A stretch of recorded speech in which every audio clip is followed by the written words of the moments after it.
The number one question I'm asked more than anything else by anyone is, how do I break into that first cybersecurity job? Whether it's a student in academia, a student in boot camp, or even a passerby that finds out that I actually work in cybersecurity, it's how do I break into that cybersecurity job? There's 3.5 million job vacancies worldwide, and I can't seem to find one. What am I doing wrong? Today, we're going to give you 5 tips in order to answer that question. Tip number 1, know the job market. When you're looking for those different jobs or when you're looking for those different positions, understand what the position is actually seeking. As somebody that's just joining the job market, you should be looking for jobs that specifically apply to entry level or 0 to 2 years of experience. These are the types of jobs that you should be after. Yet, oftentimes, I find students that are looking for mid or even senior level career positions. This isn't something you're going to get hired into. They're looking for not only the education, but they're looking for experience. And quite frankly, you don't have the experience. And so you really need to cater your job search over to those entry level roles. But it's not just enough to find the entry level positions. You need to be looking at the job duties and responsibilities. How do those job duties and responsibilities tailor to what you're looking for? Does your resume speak to those specific duties and responsibilities? You'd be surprised how often I look at a brand new resume and I'm looking it over and it literally doesn't say anything about cybersecurity, or it only lists education. It's like saying, hey, hire me, I've got a bachelor's degree. I've got Security Plus, why won't you give me a chance? Well, why didn't you tailor your resume to that specific job? When you're looking for job requirements in there, you need to speak out specifically to those jobs. You need to be looking at it and going, okay, I've got this. I have auditing experience. I have physical security experience. I have this role. You should be going down each one of those duties and responsibilities and somewhere on your resume providing a blueprint of how you map from that duty back to your past experience. Now, some of you may be going, wait a second, I've never worked in cybersecurity. How do I do that? Well, to be honest, it's not that difficult. You find past positions that you worked, whether it's IT help desk, retail, even working at some place like McDonald's. And how do you cross-reference those positions? Not all of them are you going to be able to apply for, but how many can I get on my resume where I have experience in it? Have I done auditing? And there's a bullet point for auditing. If you've ever done inventory, you've done auditing. So why aren't you putting it on your resume? You really need to go in through the process of identifying as many of those bullet points and showcasing those bullet points on your resume. And that's tip number 1. Tip number 2, get certified. I don't care if you've got a bachelor's degree or a master's degree. The fact is that some of these companies have really gone out of their way to market their certification as being the foundational level of knowledge that you need to have. They've done such a great job at it that it's almost imperative that you have to have one. So if you don't have Security Plus, chances are you're not going to get a job in a specific field because a lot of them require it. And it's not really the industry's fault. I mean, if you look at somebody like CompTIA, who really developed this quiz for foundational knowledge, and you're thinking to yourself, I've got a bachelor's degree, why do I need to get certified? Well, you can blame other colleges for that. Not every cybersecurity or IT degree is created equally. As a matter of fact, we'll go over some of those in a later video. But for now, just understand that not every degree is the same. There are some colleges that have a business degree in cybersecurity. Is that the same as a cybersecurity operations degree that teaches programming and SQL and all those great things when it's only business? And so security certifications provide a baseline of foundational knowledge that you should have if you have the certification. And unfortunately, a lot of companies have gone back and they've said, hey, we want our employees to have this baseline knowledge if they're working in security. And so if you don't have Security Plus, go get it. It doesn't take that long. If you've got a bachelor's degree or you hit a boot camp, it takes about 2 months of real study. Now, I didn't say that if you've got a background in cybersecurity or if you have a bachelor's degree in cybersecurity, just go sign up for the exam and go take it, you'll pass. That's not what I said. I said go study for it. And I want to make that clear delimiter in there because I've seen a lot of people that work in cybersecurity or come out of a bachelor's degree and they think they're ready and they weren't. They went in, they failed the exam, and then they throw their arms up in the air and they feel defeated. Remember, you took an exam in college. You took an exam to get where you are, probably in high school or somewhere else. You had to study for it. Cybersecurity or Security Plus is no different. You need to take the time, invest into that, and then go get certified. If you can do that, that's one more notch on your belt on finding that dream job. Tip number 3. Now, we've probably already hit this one before a little bit, but your resume. Your resume needs to be detailed, professional, and really outline the specifics of that job duties.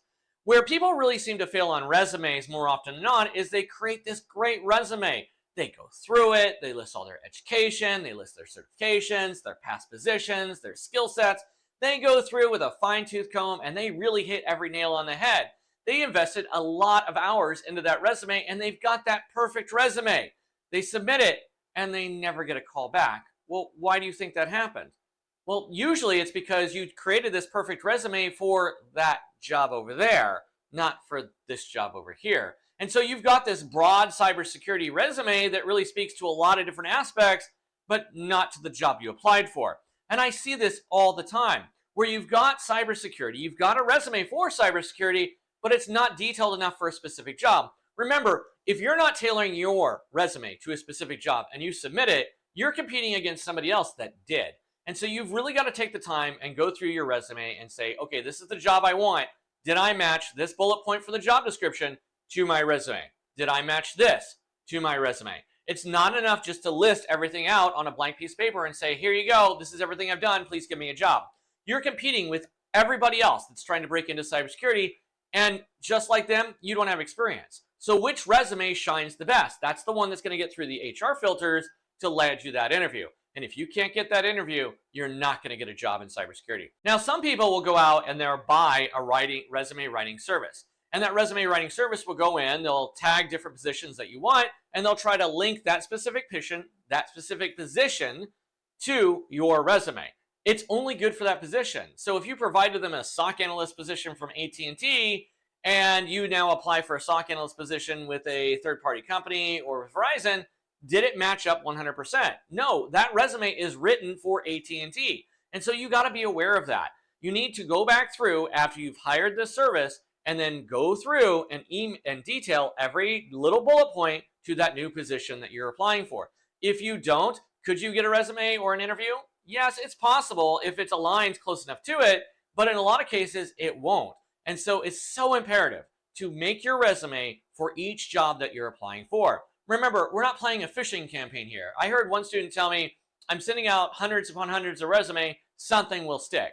Something never stuck. It's not a phishing campaign. You can't just send it out willy-nilly hoping for something to land. If you do that, don't be surprised if 99.9% of the positions don't ever get back to you. In fact, it's not uncommon to have a lot of these positions throw your resume in the dumpster because you didn't hit enough of the bullet points that required for the job description or the job duties. Tailor your resume to the position. I cannot emphasize that enough. Tip number 4, LinkedIn. LinkedIn is not Facebook. And I see so many students, so many people trying to break into cybersecurity, and they don't have a LinkedIn profile, or their LinkedIn profile doesn't match what they're trying to do. Remember, LinkedIn is a networking website, and for networking, it really kind of plays into that main goal of developing yourself. If you think of LinkedIn, it's your resume on the internet.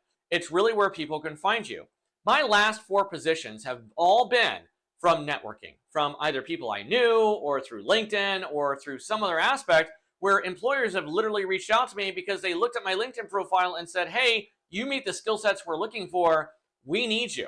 Now, that's a little bit different from my level compared to most people's level, but would you be amazed or surprised to find out that when we get a resume, we actually look at your LinkedIn profile? What does it say? What past positions have you had? What is your social standing? And by social standing, I don't mean how you look on LinkedIn. I mean, what positions have you done in the past? Is there something that we can glimpse from that you didn't discover on your resume that we wanted to know? And we're also looking at it to find out what kind of person you are. If I'm looking at a potential employee and their LinkedIn profile looks like garbage, that's okay, I guess, for a new employee. But if I look at another employee or potential employee where their LinkedIn profile is just top notch, then that gives me a little bit more insight into their character and what's going on with them. It can really kind of showcase your abilities and skills where your resume didn't. And so having that LinkedIn profile very well done is always a benefit. It's never a discrepancy. I also want to point out one thing that I missed on your resume and on your LinkedIn. You should have a separate specific email address associated with both your LinkedIn and your resume, and they should match.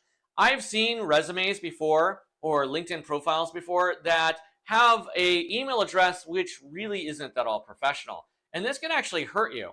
Remember, you want an email address that says your first name dot last name, if possible, at Gmail or a specific domain.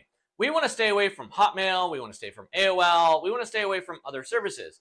Right now, Gmail is acceptable, but we don't want to go through and have hotrockerdude37 at AOL.com as our email address. It's probably not going to do you very well when we're looking through your resumes and going, hey, is this the type of person that I want to hire? The answer is usually no. Tip number 5, have confidence during your interview. I know you're going to be nervous. Everybody's nervous. Even I get nervous when I'm going into that interview for the first time. Remember, you got to this position or you got to this interview based on your education, your certifications, your resume, and yes, even your LinkedIn profile. You should be proud that you've actually made it to the interview process. When you get there, shake hands with the person that's interviewing you. Make sure that it's appropriate for their gender, right? I've seen some men that have come in and they shook the hands of a girl and they literally squeezed her hand to death. She didn't like it. That caused a problem when we go through it. Your handshake should be firm with men and gentle with women. Now, I know some people are going to be out there and they're going to scream sexism and all this other stuff. I'm sorry. That's the social norm, and in a professional environment, it's expected. And not only that, it's expected that you understand how to do these simple things. You want to show up to your interview professional. You don't want to be wearing a t-shirt and blue jeans like I am right now. You want to wear a tie with a button-down shirt for the gentlemen, a nice blouse for the ladies, and really go in there with a smile on your face. You've got confidence, now you need to look the part. There was a recent survey that was put out from employers, and did you know, and I laugh at this, but it's actually quite sad, that some employees or potential employees going to their interview brought their parents. Don't bring your parents to your interview. It doesn't look good, and it's not professional. Others brought their cell phone into the interview process, and when the phone rang, they answered it. Listen, leave your phone in the car. If you need to bring it with the interview with you because you feel like you need to have it, that's fine. Turn it on silent as soon as you walk to the building, and then as soon as you're in your interview, put it off to the side. Do not let it buzz during the interview process. It should be completely dead and silent. If it buzzes, that's unprofessional, and they're going to be asking, is there something more important on your phone than it is with getting a job? Finally, make sure that you answer the questions. If they ask you a specific question, give a specific answer. Don't lie. If you don't know, say, I don't know, but give me an opportunity to get back to you. A lot of times, if we see an interview and somebody says, I don't know, but I'll get back with you, and they only did it once, and they email me back and say, as pertaining to this question, yada, yada, yada, here's the appropriate answer, that's props to them. They got back with me, and I appreciate that. But if they just don't know, and don't know, you're probably not going to get the job. But use the time for experience to prepare yourself for future interviews.